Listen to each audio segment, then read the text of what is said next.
Salam alaikum tout le monde, j'espère que vous allez bien. On se retrouve aujourd'hui pour la 13e leçon. J'ai dit la 13e leçon, réveille-toi. Donc je disais, on se retrouve aujourd'hui pour la 13e leçon. Alors, dans cette leçon, on va voir la suite du alif et on va voir une nouvelle lettre. La lettre que moi j'appelle la lettre squatteuse. Vous allez comprendre pourquoi. Alors je vais vous les présenter. Bon, le alif vous connaissez déjà. Et la hamza. Installez-vous tranquillement et c'est parti. Alors, il faut savoir que le alif ne se prononce pas toujours. On va voir des exemples. Allez, on lit le premier mot. Alors, première lettre, c'est un alif avec le i, donc le son i. À côté, on a le sin avec une soukoun, donc le son s. Encore à côté, le mime avec le ou, donc mou. Ça nous donne le mot ismou. Donc là, pas de problème. On lit le mot entièrement. On lit le alif. Là, cette fois-ci, on a un mot avant. Donc, on va lire ce mot. Alors, première lettre, c'est un mime avec un A, donc le son ma. Il est suivi d'un alif, donc sans symbole, donc c'est un alif long, un A long, A. Donc, ça nous donne le mot ma. Alors, la règle, c'est que quand le alif n'est pas la première lettre de la phrase ou du verset, eh ben, on fait directement la liaison avec la lettre après le alif. Donc en gros, ça va pas nous donner ma ismou, mais ça va nous donner masmou. D'accord? Le alif devient muet. Je répète, on ne dit pas ma ismou, mais on va dire masmou. Allez, on va voir un autre exemple. Pareil, on va lire le mot d'abord. Alors, première lettre, un alif avec le i, donc le son i. À côté, on a le ba avec la soukoun, donc le son b. Encore à côté, on a le noun avec le ou, donc le son nous. Ça nous donne le mot ibnou. Ok, donc là, pas de problème, on lit le alif. Là, on a un mot avant. Allez, on va lire ce mot. Donc le ha avec le ou, ça nous donne le son hu. À côté, on a le waw avec le a, donc wa. Ça nous donne le mot huwa.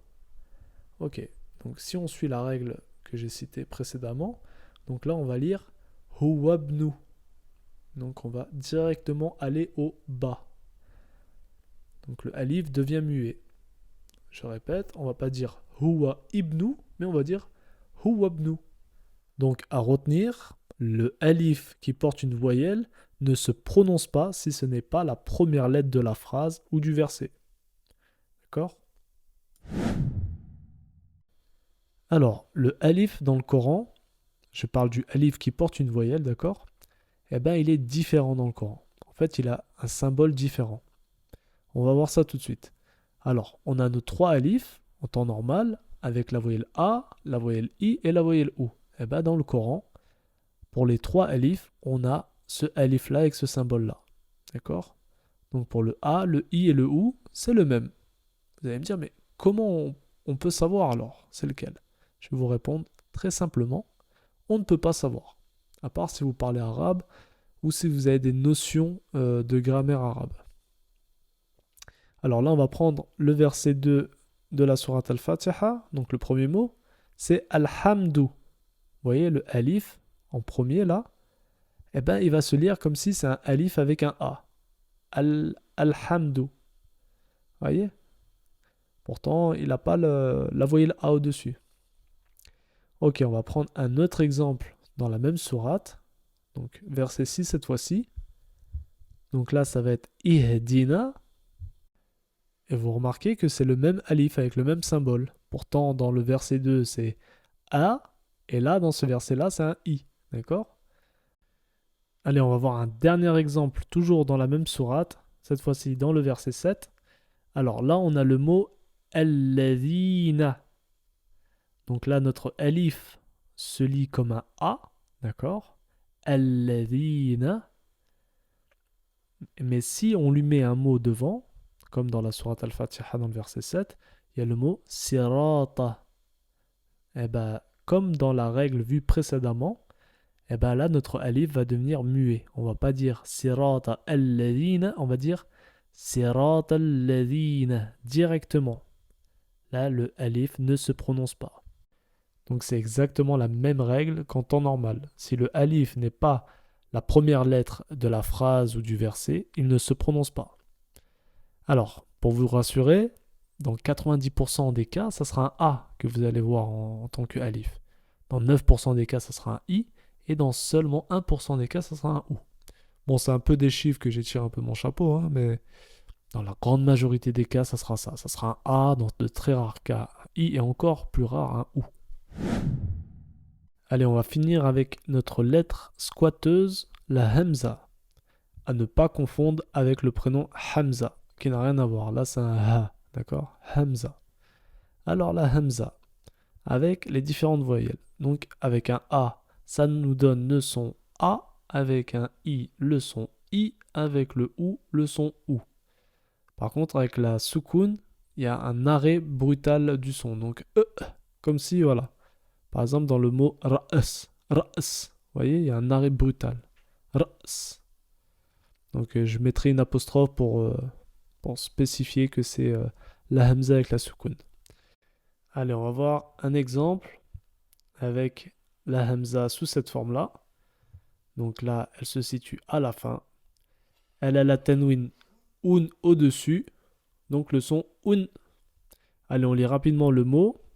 Donc là, on a le shin avec le a, donc sha. Le ya avec la soukoun, donc i. Ça nous donne le mot shay'un. Ok, on va voir la hamza qui va squatter un support. Là, elle va squatter le alif. Donc on va la trouver soit en haut, soit en dessous du alif. Allez, on va voir deux exemples. Donc dans le premier exemple, c'est la deuxième lettre. Elle a un A au-dessus, donc le son A. Dans le deuxième exemple, là, elle est en dessous du alif, donc le son I. On lit rapidement les deux mots. Donc sin avec A, donc ça. Lem avec le A, donc là. Ça nous donne le mot sa'ala. Deuxième exemple, on a le dal avec le A, donc dha. À côté, le nun avec la soukoun, donc n. Ça nous donne le mot idhan. Très bien. Allez, on va voir une autre lettre où notre hamza squatte au-dessus.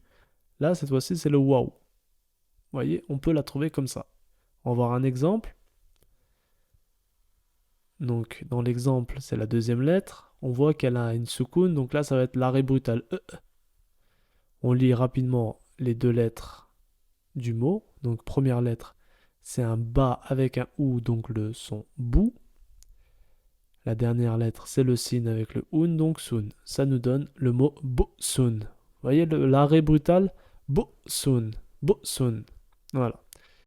Allez, le dernier support sur lequel squatte la hamza, c'est le alif, mais dans sa forme différente. Vous savez, le alif qui ressemble à un ya sans point. Donc la hamza squatte dessus. On va voir deux exemples. Alors, là, la hamza est ici, elle a un i en dessous, donc ça nous donne le son i. Dans le deuxième exemple, elle est en forme finale à la fin. Elle a un un au-dessus, donc le son un. Allez, on voit rapidement les autres lettres. Le sin plus le a, donc ça. Avec le alif à côté, ça. Le qaf avec le ou, donc qu. Ça nous donne le mot sa'iqu. Deuxième exemple, le sin plus le a, donc ça. Le ya plus shadda plus i, ça nous donne yi. Ça nous donne le mot sayyi'un. Alors la chose importante à retenir, peu importe le support sur lequel se trouve la hamza ou même si elle se trouve sans support, en fait, il faut juste regarder la voyelle qu'elle a. Si elle a un A, un I, un OU ou une soukoun. Par contre, avec la soukoun, c'est un arrêt brutal. D'accord? C'est comme dans le mot ra's. Allez, rapidement, la feuille recap de ce qu'on a vu aujourd'hui. Alors, aujourd'hui, on a vu le alif qui porte la voyelle. Si ce n'est pas la première lettre de la phrase ou du verset, eh ben, elle devient un alif muet. On ne le prononce pas. On a vu également que le alif qui porte une voyelle A, I, OU dans le Coran, a le même symbole pour les 3 voyelles. Et on a vu aussi la hamza avec tous ses supports et la hamza sans support.